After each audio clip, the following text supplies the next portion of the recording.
মনে করবেন, আপনি মনে করবেন আপনার সমস্ত গুনাহ মাফ হয়ে গেছে, এরকম একটা হালকা অনুভূতি আপনার ভেতরে কাজ করবে। খুশির জন্য মনে হয় না? এজন্য আমরা যদি ছোট্ট এই দোয়াটি পড়ে আজ রাতে ঘুমাতে পারি, সকালে উঠে ফলাফল দেখবো ইনশাআল্লাহুল আজিজ। আমি যদি আপনাদেরকে হাদিসের টেক্সট শোনাই, হযরত যায়েদ রাদিয়াল্লাহু তাআলা আনহু থেকে বর্ণিত, রাসূল সাল্লাল্লাহু আলাইহি সাল্লাম বলেন, হাদিসের স্পষ্ট ন্যারেশন হচ্ছে, যে ব্যক্তি রাত্রিবেলা 3 বার এই দোয়াটি পড়ে ঘুমিয়ে যাবে, সকালে উঠে আল্লাহ তাআলা তার সমস্ত গুনাহ মাফ করে দিবে। সুবহানাল্লাহ বাড়িতে যায় বললেন।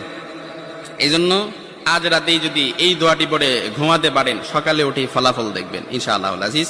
দোয়াটি আমরা সবাই পারি, তবে আপনাদের মনোযোগ আকর্ষণ, আপনারা একটু আমার দিক অ্যাটাচমেন্ট বাড়ান। আমি আপনাদেরকে বলতেছি, সবাই পারি, আমার সাথে একটু ঠোঁট মিলাবেন।